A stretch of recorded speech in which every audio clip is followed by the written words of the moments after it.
The Flying Scotsman, arguably the most famous steam train in the world. I'm going to give you a little insight into this model as to how it was constructed. It holds a lot of secrets which you're about to find out, and if you look closely enough you may be able to find how it was constructed. It's displayed appropriately enough with an LNER standard 12-ton wagon plate made in Darlington in 1929. We'll dissect the locomotive and start to look at it in sections, starting with the track. If you look closely, you'll see that each of these sleepers has been made with individual matchsticks. The tracks are made out of matchsticks and the surround is also made out of matchsticks. All the wheels are also made entirely out of matches. All the underside, this is just the tender, the locomotive. You can see here everything's articulated, everything's loose, and you can see the amount of work that's gone into just producing this individual part of the locomotive. The wheels actually work. You can see them, everything's articulated, and the detail is just phenomenal. Even the tools are all hand carved out of the matches. Little shovel there is loose, and you can see the toolbox at the left there. That's actually the door to the corridor. I'll put the door back on.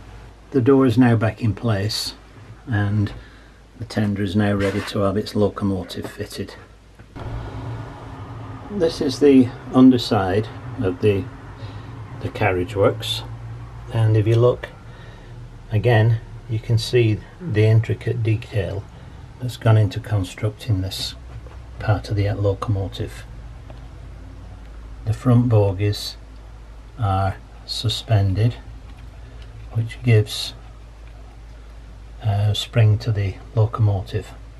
And if you look at the detail involved, you can see it's no mean feat to have put this piece of work together.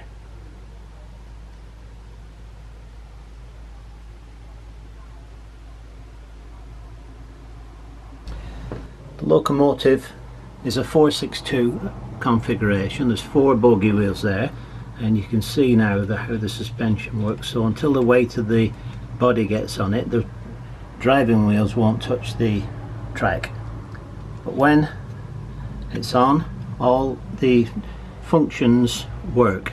The pistons move in and out, the links all work, they're all connected correctly, the wheels rotate, and everything works just like the real engine itself.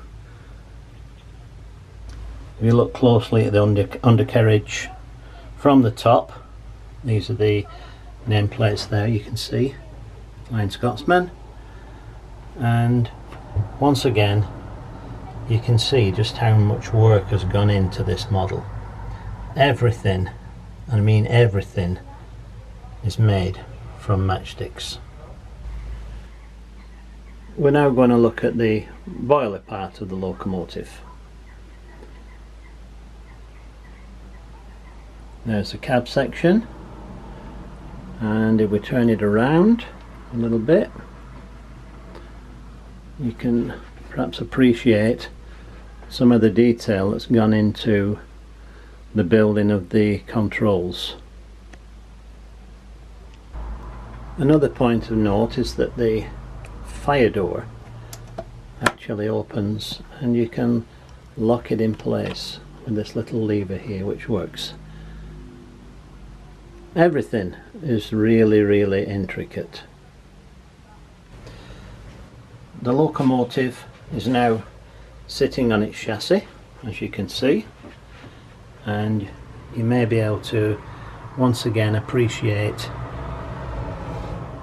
just how much work went into the cab part of it.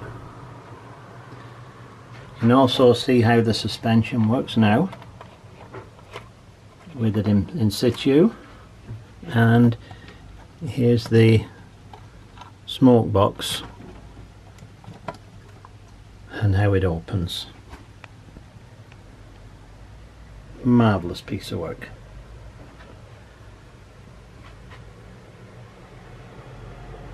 We just need to put the foot plate and the cab top into position now.